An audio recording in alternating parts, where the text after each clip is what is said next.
नमस्कार दोस्तों, स्वागत है आपका वी पॉलिटिकल चैनल में। और आज का हमारा टॉपिक है जे एन टिकनर के अंतर्राष्ट्रीय संबंध के नारीवादी सिद्धांत को स्पष्ट कीजिए। अर्थात टिकनर के अंतर्राष्ट्रीय संबंध के नारीवादी सिद्धांत को स्पष्ट करना है हमें। हम इसे अंतर्राष्ट्रीय संबंध का नारीवादी सिद्धांत भी कह सकते हैं।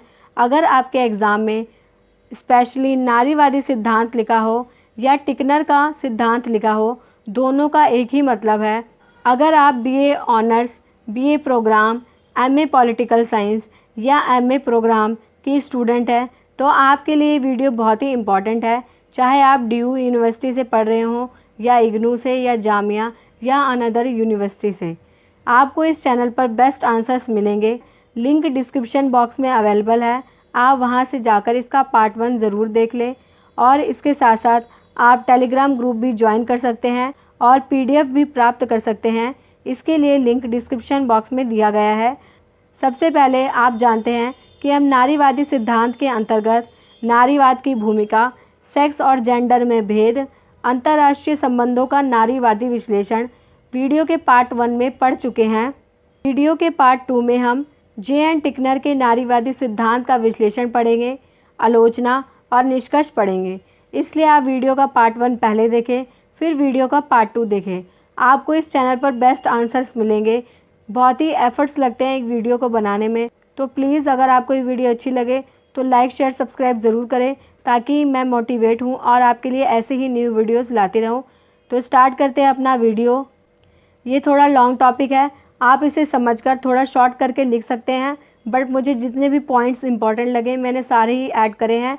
तो आप कोशिश करें कि 20 मार्क्स के हिसाब से आप पूरा आंसर प्रिपेयर करें।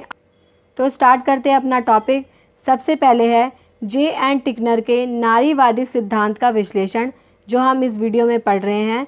नारीवादी दृष्टिकोण ने प्रचलित सिद्धांतों, अवधारणाओं, मुद्दों पर अपनी दृष्टि से विश्लेषण प्रस्तुत करने के अनेकों प्रयास किए हैं।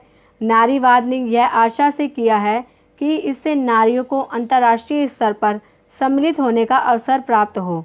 नारीवादी दृष्टिकोण के विकास में सर्वाधिक योगदान जे एन टिकनर का है। कहा गया है कि जो नारीवादी सिद्धांत हैं, जो अवधारणाएं हैं, ये मुद्दे हैं, ये अपनी दृष्टि से विश्लेषण प्रस्तुत कर रहे हैं।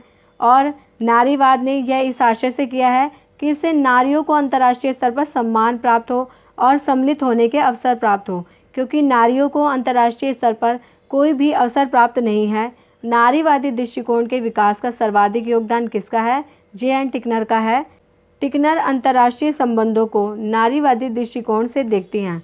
जो टिकनर है वह अंतर्राष्ट्रीय संबंधों को नारीवादी दृष्टिकोण से देखती हैं और इन्होंने कुछ महत्वपूर्ण रचनाएं भी लिखी हैं। अंतर्राष्ट्रीय संबंधों के विद्वानों की इस आधार पर आलोचना की जाती है कि इन्होंने नारीवादी सिद्धांत की पूर्णतः उपेक्षा की है। यह अंतर्राष्ट्रीय संबंधों की आलोचना इस आधार पर करती हैं कि इन्होंने नारीवादी सिद्धांत की पूर्णतः उपेक्षा की है तथा नारियों के हित की बात नहीं कही गई है। ठीक है, अब हम पढ़ते हैं अंतर्राष्ट्रीय संबंधों का लैंगिकरण। जो इंटरनेशनल रिलेशंस है, ये कैसे इसका लैंगिकरण हुआ? टिकनर के अनुसार अंतर्राष्ट्रीय संबंधों के संदर्भ में नारीवादी चिंतकों का तर्क है कि अंतर्राष्ट्रीय संबंधों की विषय सामग्री तथा प्रकृति अत्यधिक पुरुषोचित है। कि जो अंतर्राष्ट्रीय व्यवस्था है ये पुरुषोचित है, अर्थात पुरुषों पर निर्भर है, क्योंकि शांति तथा युद्ध दोनों ही स्थितियों में जिन विशिष्ट पात्रों पर ध्यान केंद्रित किया जाता है वह है राजनयिक तथा योद्धा। ठीक है, चाहे शांति हो या युद्ध हो, जिन स्थितियों में ध्यान केंद्रित किया जाता है वह कौन सा है? राजनयिक और योद्धा। और योद्धा में किसको रखा जाता है? पुरुषों को। और राजनयिक कार्यों में भी पुरुषों को महत्व दिया जाता है। नारीवादी लेखक अंतर संबंधों के ऐसे मॉडल का निर्माण करना चाहते हैं जो राजनीति तथा युद्ध दोनों में ही स्त्री की भूमिका का पूरा ध्यान रखे। उदाहरण के लिए इस बात पर विचार अति आवश्यक है कि युद्ध किस तरह स्त्री को प्रभावित करते हैं। युद्ध के दौरान स्त्रियों की वैश्य के रूप में भूमिका, बलात्कार, अन्य प्रकार के लैंगिक शोषण का आधार होना, सभी कुछ चिंतन लेखन का विषय है। अर्थात इसमें यह कहा गया है कि अंतर संबंधों का ऐसा मॉडल लाया जाए जिससे राजनीति और युद्ध दोनों में स्त्री की भूमिका का ध्यान रखा जाए। ठीक है, जैसे उदाहरण के लिए हम देख सकते हैं कि जो युद्ध होते हैं उसमें सबसे ज़्यादा स्त्रियों की वैश्य के रूप में भूमिका, बलात्कार, ये सब समस्याओं से जो है नारियां पीड़ित होती हैं। नारीवादी लेखकों ने इस तरफ ध्यान आकृष्ट किया है कि राष्ट्रीयता, सुरक्षा जैसी अवधारणाएं भी पुरुष प्रधान हैं। अगर हम नेशनैलिटी की बात करते हैं या सिक्योरिटी की बात करते हैं, दोनों ही अवधारणाएं पुरुष प्रधान हैं, मेल डोमिनेंस है। तथा वर्तमान अंतर्राष्ट्रीय व्यवस्था लैंगिक असमानताओं को और आधार प्रदान करते हैं। जो वर्तमान की अंतर्राष्ट्रीय व्यवस्था है, ये लैंगिक असमानताओं को और बढ़ावा देती हैं।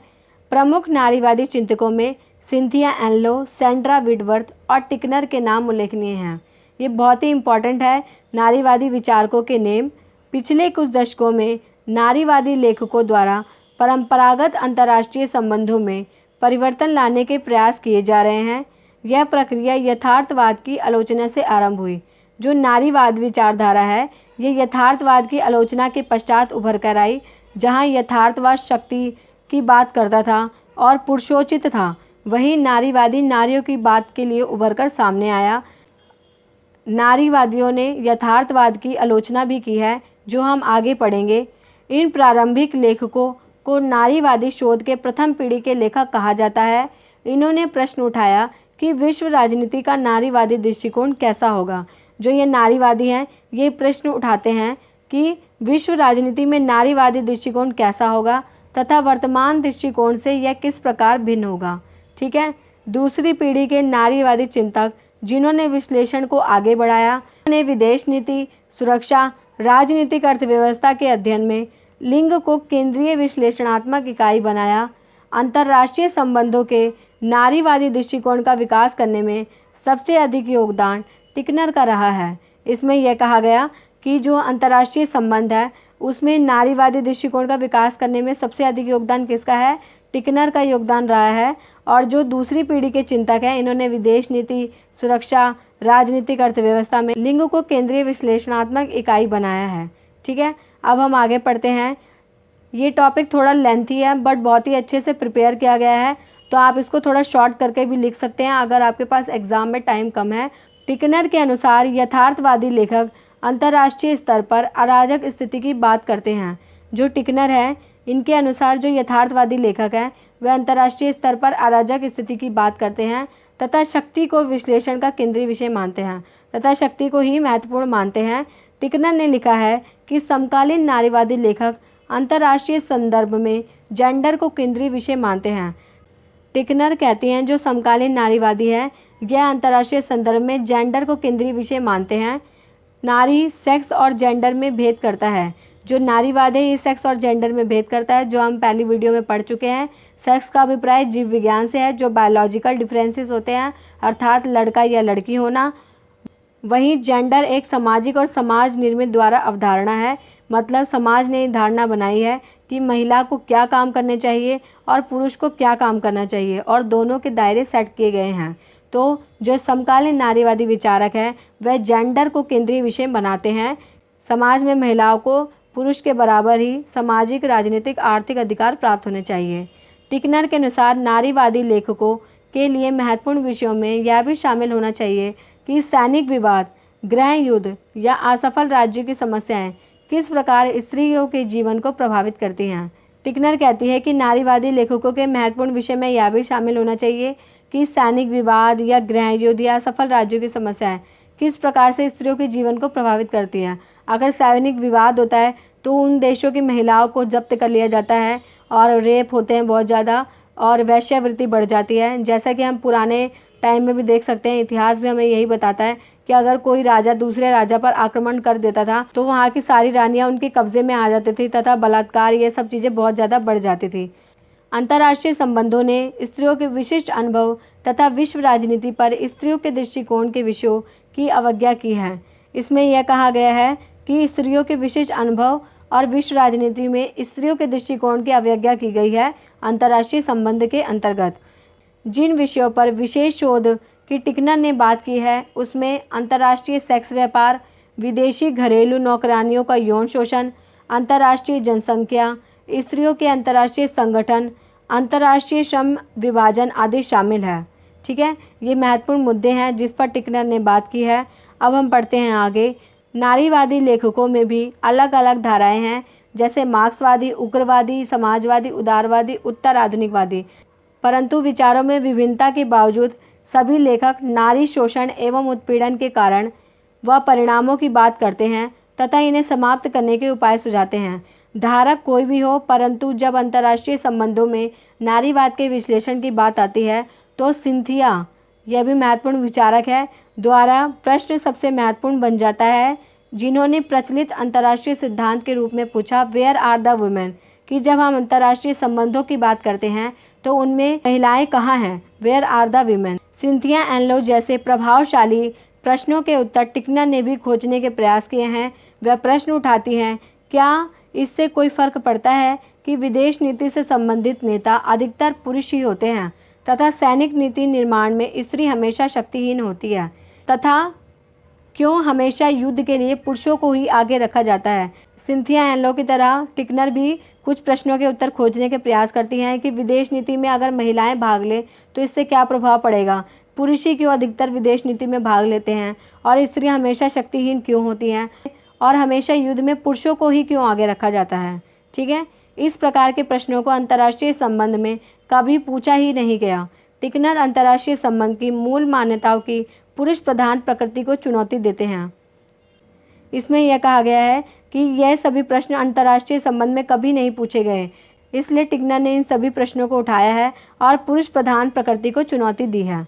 मैं आपको बताना चाहूँगी कि आपको ऐसा परफेक्ट आंसर कहीं से भी यूट्यूब चैनल पर भी नहीं मिलेगा और किसी भी बुक में नहीं मिलेगा। ठीक है, बहुत ही मेहनत से और बहुत ही एफर्ट से बनाया गया है। तो प्लीज़ अगर आपको ये वीडियो अच्छी लगे तो लाइक शेयर सब्सक्राइब ज़रूर कर दें। अब हम पढ़ते हैं आगे। अंतर्राष्ट्रीय नारी समूह की समस्याओं को उभारने में टिकनर व अन्य नारीवादियों ने कई सर्वेक्षण तथा व्यवहारिक शोध अध्ययन किए हैं। टिकनर दिखाती हैं कि किस तरह जेंडर अंतर्राष्ट्रीय जीवन और राजनीति का अभिन्न अंग है। टिकनर दिखाने का प्रयास करती है कि किस तरह जो जेंडर है, जिसने समाज में महिला और पुरुषों के लिए दो रेखाएं खींच दी गई हैं और महिलाओं के लिए एक दायरा सेट कर दिया गया है, कैसे अंतर्राष्ट्रीय जीवन और राजनीति का अभिन्न अंग है। अंतर्राष्ट्रीय संबंधों के संदर्भ में नारीवाद के लिए सुरक्षा एक अहम मुद्दा है। ठीक है, कि महिला कहाँ सेफ है। आज हम देख सकते हैं कि न महिलाएं घर में सुरक्षित है और न बाहर सुरक्षित है। इसी प्रकार टिकनर का मानना है कि नारीवादी विश्लेषण में भी सुरक्षा केंद्रीय विषय है। ठीक है, महिलाओं की सुरक्षा जो एक केंद्रीय विषय है, परंतु सुरक्षा का नारीवादी दृष्टिकोण काफ़ी भिन्न है। अर्थात सुरक्षा की परिभाषा, असुरक्षा की व्याख्या, सुरक्षा बढ़ाने के लिए उपाय सभी नारीवादी दृष्टिकोण तथा परंपरागत अंतर्राष्ट्रीय संबंधों के दृष्टिकोण से भिन्न है। सुरक्षा की नारीवादी अवधारणा यह दर्शाने का प्रयास करती है कि महिलाएं घर के अंदर भी असुरक्षित हैं और घर के बाहर भी असुरक्षित हैं। ठीक है, सुरक्षा की नारीवादी धारणा क्या बताती है कि आज के समय में महिलाएं घर में भी असुरक्षित हैं, क्योंकि कोई ऐसा पर्सन घर में आ सकता है जिससे महिलाएं घर में ही असुरक्षित महसूस कर सकती हैं और महिलाएं घर के बाहर भी असुरक्षित हैं।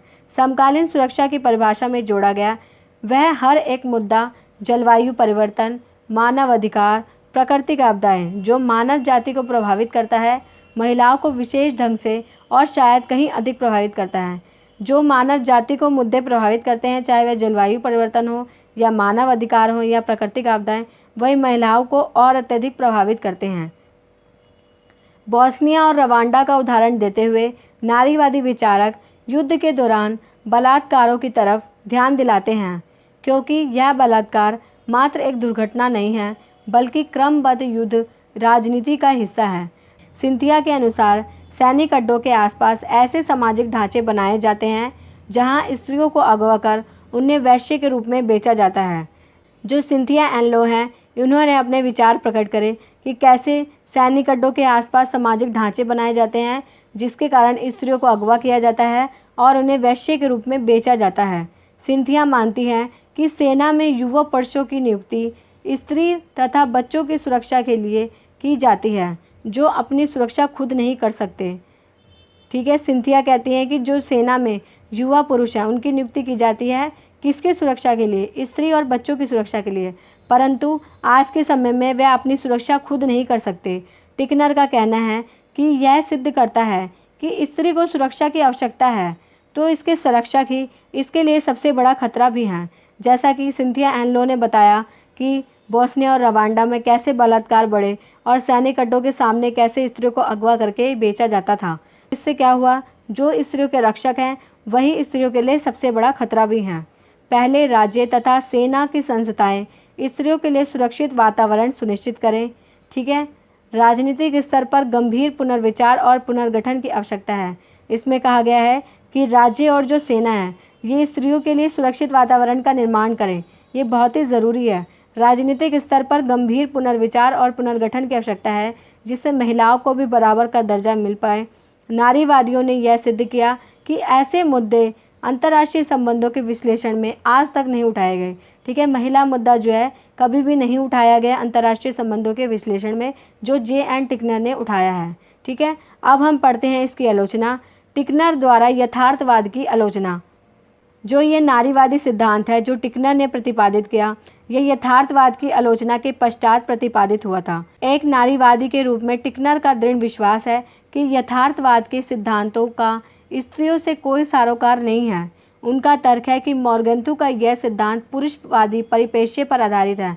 इसकी भी वीडियो चैनल पर अवेलेबल है। अगर आप यथार्थवाद पढ़ना चाहते हैं कि यथार्थवाद क्या है, मॉर्गेंथु के 6 प्रिंसिपल्स कौन से हैं, इसकी वीडियो भी अवेलेबल है। और जो ये टिकनर का नारीवादी सिद्धांत है ये यथार्थवाद की आलोचना के पश्चात आया है, इसलिए ये पॉइंट लिखना बहुत ही ज़रूरी है। टिकनर मॉर्गेंथु के अंतर्राष्ट्रीय व्यवस्था के चित्र से सहमत है, किंतु टिकनर के अनुसार यह अंतर्राष्ट्रीय राजनीति का आंशिक दृष्टिकोण है जो सिर्फ पुरुषों को ही महत्व प्रदान करता है। जो मॉर्गेंथु ने अपना सिद्धांत प्रस्तुत किया है यह सिर्फ पुरुषों के महत्व की बात करता है, शक्ति राष्ट्रीय हित की बात करता है।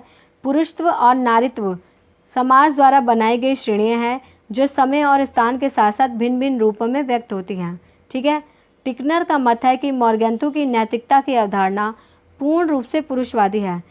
टिकनर मानती है कि जो मॉर्गेंथु की नैतिकता की अवधारणा है ये पूर्ण रूप से पुरुषवादी है। ये एक ऐसी सामाजिक संरचना है जो मानव स्वभाव का आंशिक प्रतिनिधित्व ही करता है, अर्थात मानव स्वभाव का आंशिक प्रतिनिधित्व करता है। मेल डोमिनेंस है, मेल का प्रतिनिधित्व करता है। मॉर्गेंथु ने एक व्यक्ति द्वारा दूसरे व्यक्ति पर नियंत्रण को शक्ति कहा है। टिकनर का कहना है कि इस प्रकार की प्रभुत्वपूर्ण शक्ति का संबंध हमेशा से ही पुरुषवादी सत्ता से रहा है, क्योंकि शक्ति का संचालन समानतः पुरुषों द्वारा रहा है। मॉर्गेंथु की शक्ति के संदर्भ में अंतर्राष्ट्रीय हितों की सुरक्षा की अवधारणा इसी परिभाषा से मेल खाती है, अर्थात मेल डोमिनेंस की बात करते हैं वह। परंतु टिकनर कहती हैं कि राष्ट्रीय सुरक्षा की वर्तमान परिभाषा वर्तमान में अधूरी है, क्योंकि इसमें महिलाओं को नहीं रखा गया है। इस प्रकार टिकनर ने मॉर्गेंथु की आलोचना कर 6 सिद्धांतों का पुनः प्रतिपादन करने का प्रयास किया है। अर्थात कहने का अर्थ यह है कि नारीवादी सिद्धांत जो टिकनर द्वारा प्रतिपादित किया गया यह यथार्थवाद की आलोचना के पश्चात आया। ठीक है। इसमें बताया गया है कि जो यथार्थवाद है यह राष्ट्रीय हित शक्ति की बात करता है जो हमेशा से पुरुषों से संबंधित है, जिसमें महिलाओं को कोई भी विशेष अधिकार प्राप्त नहीं है। इसलिए जो ये यथार्थवादी सिद्धांत है ये पुरुषवादी है, यह आंशिक दृष्टिकोण रखता है। इसमें शक्ति की बात की गई है जो पुरुषों से ही रिलेटेड है, और ये राष्ट्रीय सुरक्षा की जो ये परिभाषा है ये वर्तमान में अधूरी है, क्योंकि इसमें महिलाओं पर ध्यान नहीं दिया गया है। अब हम पढ़ते हैं इसका निष्कर्ष। निष्कर्ष में हम यही कह सकते हैं कि नारीवादी विचारधारा को अंतर्राष्ट्रीय राजनीति में गति प्रदान करने में टिकनर का महत्वपूर्ण योगदान रहा है, तथा टिकनर ने नारी को उनके अधिकारों और समस्याओं के बारे में अवगत कराया और यह भी बताया कि अंतर्राष्ट्रीय संबंधों में नारी का क्या महत्व है और नारी का क्या उत्तरदायित्व होना चाहिए और नारी को क्या कार्य करने चाहिए।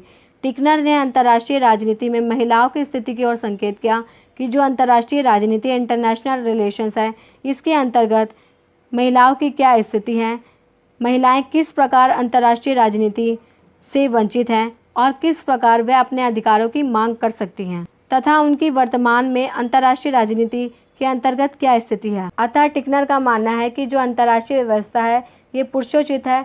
टिकनर मानती हैं कि महिलाओं की अधीनता और पुरुषों का प्रभुत्व अपरिवर्तनीय है। अतः वर्तमान समय में नारीवादी दृष्टिकोण मानवीय आकांक्षा में नैतिक तत्वों को खोजने का प्रयास करता है।